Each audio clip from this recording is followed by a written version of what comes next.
Voilà pour ce qui était de ce chant islamique. Donc maintenant, on va poursuivre et conclure, comme je disais dans le sommaire, notre émission, notre thème, pardon, sur le Mahdi. Et donc, ce matin, on va parler du millénium. Alors, est-ce que vous pouvez nous rappeler un petit peu ce que c'est? Et puis, à quel moment est-ce qu'il va intervenir? Tout d'abord, assalamu alaikum. Donc, on salue tous nos auditeurs et toutes nos auditrices qui nous écoutent chaque samedi. Donc, on se souvient que la semaine dernière, on avait parlé de la bête. Donc, on avait expliqué que c'était un signe de l'heure et que le prophète avait dit que les premiers signes à apparaître seront le lever du soleil de l'Occident à l'Orient et la bête. Donc, ça, c'est une chose qui est importante. Donc, une autre particularité de cette bête, c'est qu'elle tuera Satan.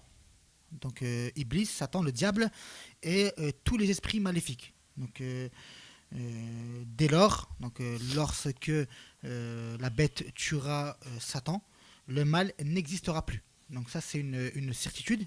Le mal n'existera plus. D'accord, mais excuse-moi, est-ce que, parce que on peut peut-être rappeler brièvement pourquoi est-ce que Satan va finir par être détruit? Peut-être parce qu'à l'origine, il avait refusé de se prosterner devant la créature que Dieu avait fait, à Voilà, savoir donc Adam. il avait refusé de se prosterner devant Adam. Donc on avait expliqué déjà dans nos émissions précédentes l'histoire de Adam et de Satan et d'Allah. Donc on avait expliqué que les anges s'étaient tous prosternés devant Adam, sauf Satan. Donc il s'était enorgueilli, donc il s'était rebellé et il avait refusé de reconnaître la supériorité d'Adam. Donc Dieu, il l'avait maudit. Et Satan, il avait demandé une dernière requête à Allah. Il lui a dit qu'il amènera à leur perte tous les enfants d'Adam jusqu'au jour de la résurrection finale.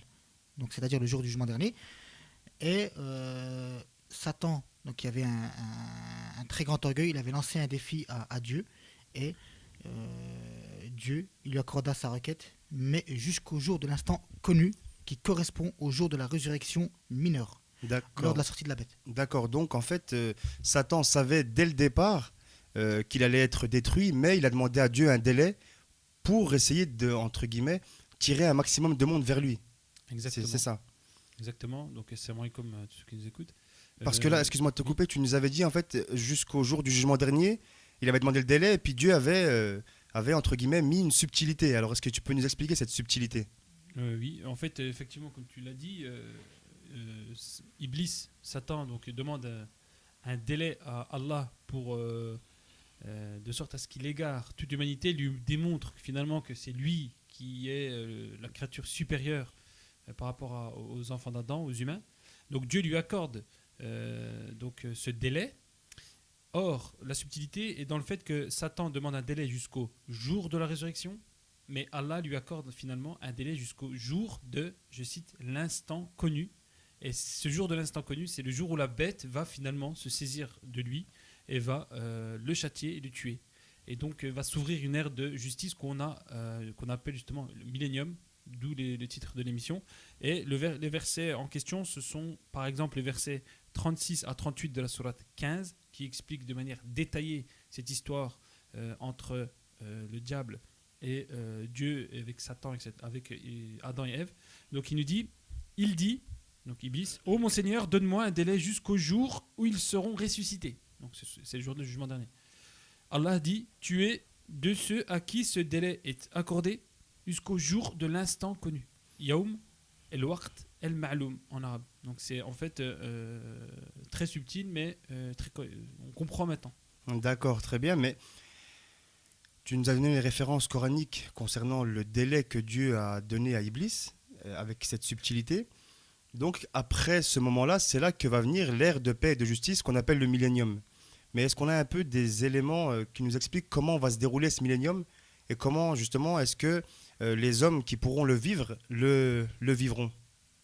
Bien sûr, hein, on a pas mal de références sur le millénium.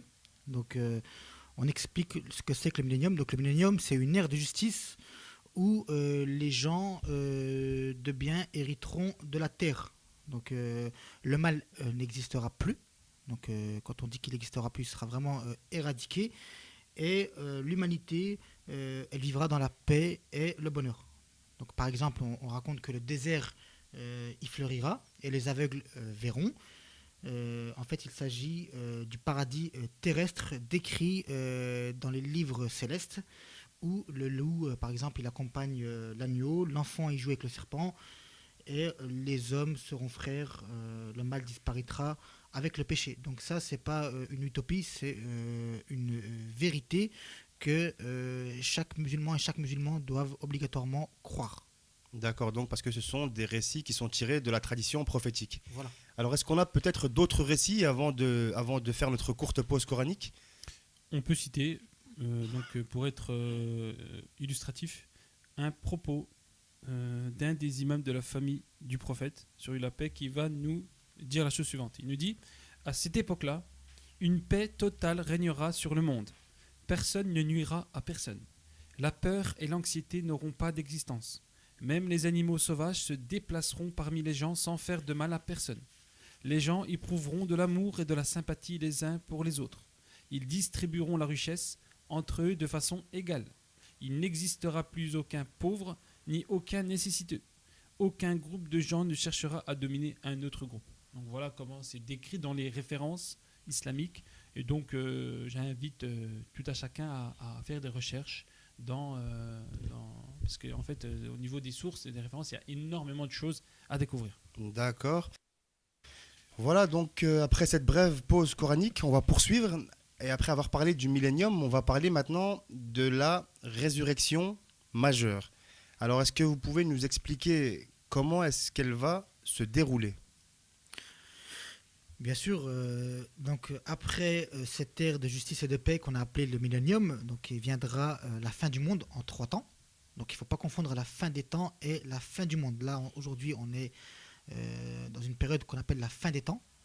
Et la fin du monde, elle viendra après le millénium. Donc la fin du monde, elle se déroulera en 3 temps. Donc tout d'abord, on soufflera dans la trompe. Et ces 3 coups, ils entraîneront respectivement la peur, la mort et la résurrection. Donc je répète, ces 3 coups, ils entraîneront la peur, la mort et la résurrection. Donc par rapport au premier coup de trompe, donc on a des références coraniques, bien sûr. D'accord, donc tu peux nous les citer? Bien sûr, on a le verset 27 le verset 87 de la sourate 27, où Allah il nous dit: le jour où l'on soufflera dans la trompe, tous ceux qui sont dans les cieux et ceux qui sont sur la terre seront terrifiés, sauf ceux qu'Allah a voulu.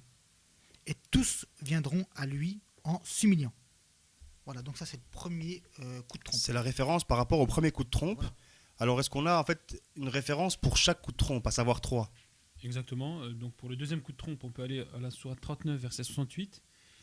On soufflera dans la trompe, et voilà que ceux qui seront dans les cieux et sur la terre seront foudroyés, sauf ceux qu'Allah voudra épargner.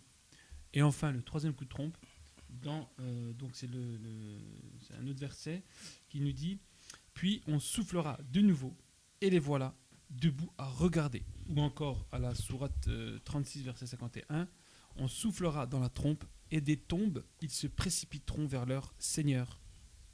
Voilà les 3 coups de trompe. Et ainsi, donc, au bout du troisième coup de trompe, le jour du jugement dernier, le grand tribunal divin commence avec les délices du paradis et les flammes de l'enfer. Donc là, le jugement final. Mais on voit bien qu'avant le jugement dernier, il y a vraiment énormément de choses qui se passent. Ce n'est pas comme si, puisque dans l'inconscient des gens, ce qui se passe, c'est que le monde s'écroule. Et d'un coup, c'est le jugement dernier. Non, ça ne marche pas comme ça. Donc Dieu a promis la victoire aux gens de bien. Il a promis l'héritage de la terre aux gens de bien. Il a promis donc une victoire sur le diable. Parce qu'il y a quand même, on est sous le coup d'un pacte entre le diable et Dieu, quoi. C'est-à-dire qu'il y a un défi qui s'est fait à un moment donné. D'accord. Et donc Dieu compte remporter cette victoire contre le mal. D'accord. Donc on peut même dire, je pense, que quand Adam sur l'île la paix est redescendu est descendu du paradis vers la terre, c'est un peu un retour aux sources, étant donné que l'homme remonte au paradis.